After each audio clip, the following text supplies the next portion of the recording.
दोस्तों नमस्कार। मेरे YouTube चैनल कल्याण पथ में आप सब लोगों का बहुत बहुत स्वागत है, अभिनंदन है।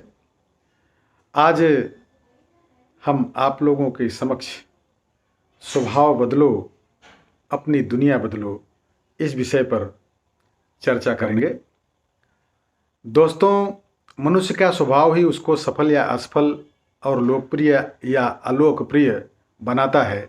यदि आपका स्वभाव क्रोधी जैसा है तो आपको कोई भी पसंद नहीं करता, आपसे कोई भी बात नहीं करना चाहता, सभी आपसे दूर दूर रहना चाहते हैं। वहीं यदि आपका स्वभाव मधुर और नम्र है तो सभी आपको चाहते हैं, सभी आपसे बात करना पसंद करते हैं, आप अपने क्षेत्र में लोकप्रिय बन जाते हैं।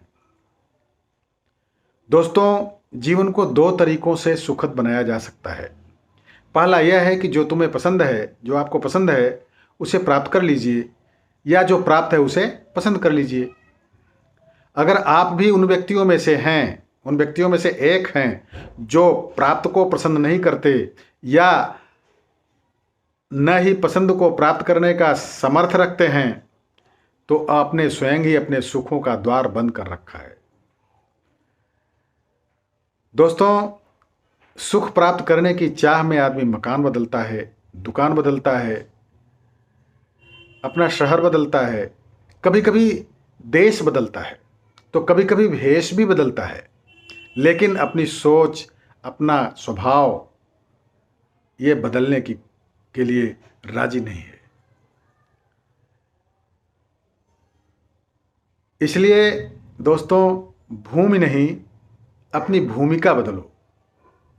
जिस दिन आदमी ने अपना स्वभाव जीत लिया उसी दिन उसका अभाव मिट जाएगा। दोस्तों, पारिवारिक जीवन में स्वभाव का बड़ा ही महत्व है। यदि पति पत्नी का स्वभाव अच्छा है तो घर स्वर्ग बन जाता है। दोनों में एक दूसरे से पटती है तो स्वभाव घर स्वर्ग बन जाता है, नेचुरल है। यदि उन दोनों का स्वभाव अच्छा नहीं है, दोनों खटपट खटपट करते रहते हैं, तो वही घर नरक बन जाता है। तो आइए दोस्तों, हम स्वभाव बदलने की जड़ी बूटी क्या है उस पर चर्चा करते हैं।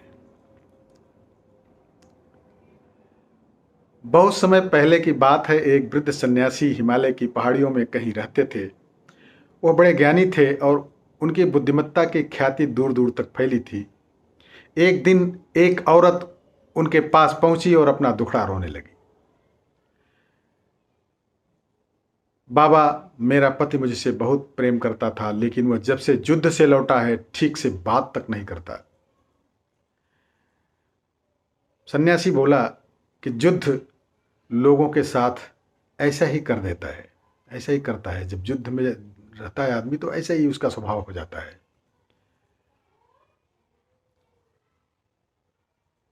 लोग कहते हैं कि,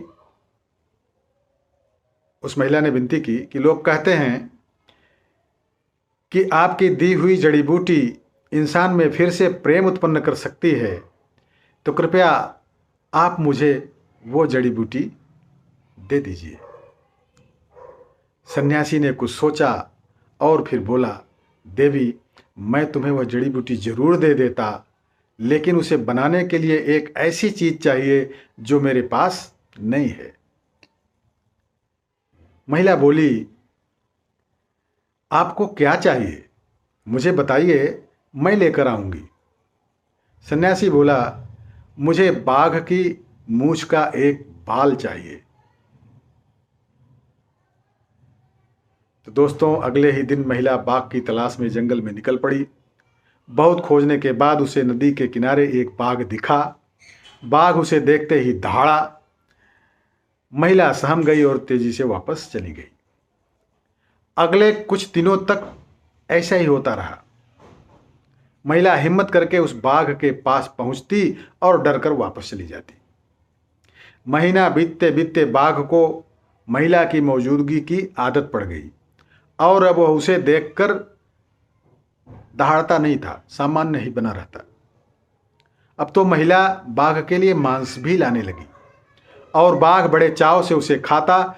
उनकी दोस्ती बढ़ने लगी और अब महिला बाघ को थपथपाने भी लगी।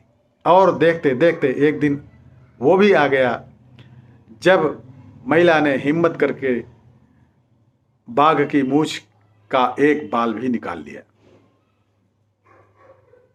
फिर क्या था, वह बिना देरी किए सन्यासी के पास पहुंची और बोली कि बाबा, मैं बाघ के मूंछ का बाल ले आई हूं। बहुत अच्छे, ऐसा कहते हुए सन्यासी ने बाल को जलती हुई आग में फेंक दिया। अरे ये क्या बाबा, आप नहीं जानते इस बाल को लाने के लिए मैंने कितने प्रयत्न किए और आपने इसे जला दिया। अब मेरी जड़ी बूटी कैसे बनेगी? महिला घबराते हुए बोली। सन्यासी बोला, अब तुम्हें किसी जड़ी बूटी की जरूरत नहीं है। जरा सोचो, जब तुमने बाघ को अपने बस में कर लिया, जब एक हिंसक पशु को धैर्य और प्रेम से जीता जा सकता है, तो क्या एक इंसान को नहीं? जाओ, जिस तरह तुमने बाघ को अपना मित्र बना लिया, उसी तरह अपने पति के अंदर प्रेम भाव जागृत करो, प्रेम का बीज अंकुरित करो और तुम्हारा घर स्वर्ग बन जाएगा। महिला सन्यासी की बात समझ गई। अब उसे जड़ी बूटी मिल चुकी थी। तो दोस्तों, प्रेम में बहुत शक्ति होती है। इसकी सहायता से सब कुछ संभव है। तभी तो प्यार की भाषा बेजुबान जानवर भी बखूबी समझ लेते हैं। दोस्तों, निष्कर्ष यह है कि प्रेम से अपना और दूसरों का भय स्वभाव बदला जा सकता है। प्यार कब, क्यों, कहाँ, कैसे और किससे हो जाए, इस विषय में कुछ कहा नहीं जा सकता।